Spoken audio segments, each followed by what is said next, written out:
রাজ্যে গণবণ্টন ব্যবস্থার মাধ্যমে বিভিন্ন সুবিধা চালু করতে চলেছে বর্তমান সরকার। মঙ্গলবার সচিবালয়ে সাংবাদিক সম্মেলনের মধ্য দিয়ে ঘোষণা দিলেন মন্ত্রী সুশান্ত চৌধুরী।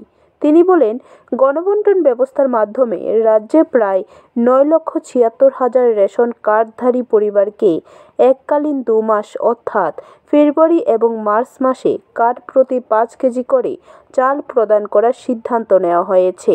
এই সিদ্ধান্ত জাতীয় সুরক্ষা আইনের অধীনে অন্তোদয় এবং প্রায়োরিটি হাউস হোল্ড স্কিম সহ এপিএল এবং অন্তোদয় ব্রু স্কিমে নিয়মিত মাসিক বরাদ্দের চালের অতিরিক্ত। এই বাবদ 2 মাসে প্রায় 10,000 মেট্রিক টন চাল অতিরিক্ত বরাদ্দ করা হবে। তিনি বলেন, ভোক্তারা রেশন শপে ব্যবহৃত পস মেশিনে বায়োমেট্রিক প্রদানে তাদের আধার প্রমাণীকরণ দিয়ে অতিরিক্ত বরাদ্দের এই চাল সংগ্রহ করতে পারবে।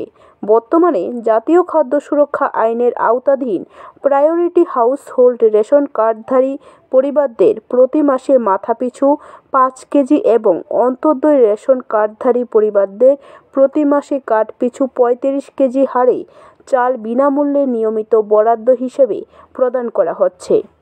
আরও 51 জন আমরা সারা রাজ্যে নিয়োগ করব এবং এতে করে যে ক্রাইটেরিয়া মিনিমাম কার্ড থাকতে হবে 400 প্রতিটা রেশন শপে, এবং এমন 51টা রেশন শপ রয়েছে যেখানে 800-র মতো কার্ড রয়েছে। সেই কার্ডগুলোকে ভেঙে আমরা 400 করেছি এবং একটা রেশন শপে এখন থেকে যে ক্রাইটেরিয়া যে মিনিমাম 400 রেশন কার্ড থাকতে হবে। এতে করে আমরা মনে করি যে মানুষের যাতায়াতের সুবিধা হবে।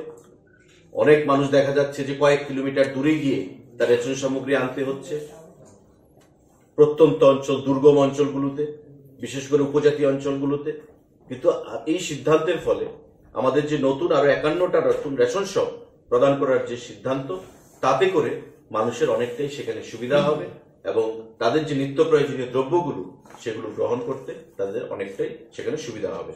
আয়োজিত সাংবাদিক সম্মেলনে এদিন এছাড়াও উপস্থিত ছিলেন সংশ্লিষ্ট দপ্তরের আধিকারিকরা। ব্যুরো রিপোর্ট, খবর ত্রিপুরা।